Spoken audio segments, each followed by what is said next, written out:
Hi, this is Mike Umscheid with ArcSys, and today we're going to talk about forecasting. Now, why did we push this kind of out to the front of the line as part of the thought process for CECL? And mainly because I will tell you that this new forecasting element of CECL is probably one of the things that our clients are really having to kind of change and think about and deal with. And I want to kind of give you a couple reasons as to why. First of all, you have to forecast in some form or fashion under CECL.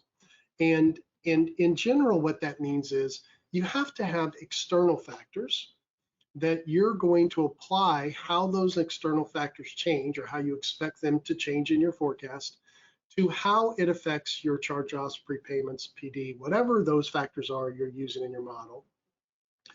And whether that effect of that change in that forecasted variable is going to increase or decrease your charge-offs expected or prepayments. It could be either one or default. And so it's kind of this, you're not just adding on an individual factor and kind of guessing at it. You have to have, first of all, you have to have some kind of forecast. What are you going to use as support for your forecast? Who's going to do the forecast? Is you going to just give it to the CFO and say, go to town? Or are you going to have a group that's going to look at it? And so it creates all this kind of different dynamic. Now, I will tell you that our larger institutions are really thinking of using more like an ALCO committee or something like that, because they have multiple different variables they're doing. You know, where things are going to go is real important. One of the reasons we do a quarterly economic update for our clients is to really help them, because most of them have never really thought of it at that level before. You know, they think of it in a more general level today, but to really think about forecasting 12 months, 24 months into the future, sometimes some of our clients do longer. Where do we think that's going to go? What's our support for that when an audit comes in? And what are the real effects of the change? So this whole concept of forecasting under CECL is really going to require you to kind of change some policies, some procedures. And I think the biggest thing is once you identify those kind of external variables, it could be CPI, it could be housing price, it could be average hourly earnings, it might be unemployment. By the way, unemployment doesn't really tie to a whole lot anymore because of what happened with COVID. And I honestly think people were over-relying on unemployment anyway, but it could be a whole bunch of different variables.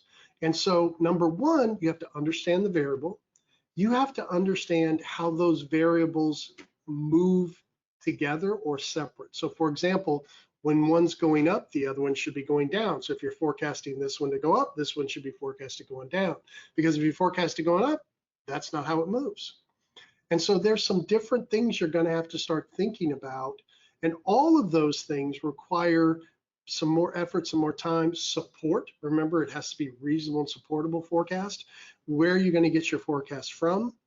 Again, one of the reasons we go out and do this quarterly thing is we go out and grab a bunch of economic forecasts and then make them available so that you can see. And I strongly recommend you really see and look at multiple different forecasts, because you really just don't want to peg to one. By the way, the Fed Open Market Committee pegs to multiple forecasts, and they even have schedules that show how different they are. And you really want to look at that, because there's no magic bullet here, right? You know, just because you peg to one doesn't mean it's going to be right. Maybe it seems to make it easier for you, but in reality, if that forecast is kind of lagging the other forecast, what's going to happen is you probably eventually may have a bigger bump. So your allowance may become more volatile. If you're watching these other forecasts and saying, wow, these guys are at 4%, but these guys are going to 5, maybe we need to be moving now closer to 5 than waiting till the other guys catch up, is a smart move. So this whole forecasting idea, how it comes together, who does it, how you're going to document it, all that is really important under CECL. And I promise you, we've talked to validators and auditors, they're all asking questions about this. And it's a big piece, because it's a big piece of that forecast percentage that's working into your overall calculation. All right, this is ArcSys talking about forecasting and what you need to think about for CECL. Have a great day.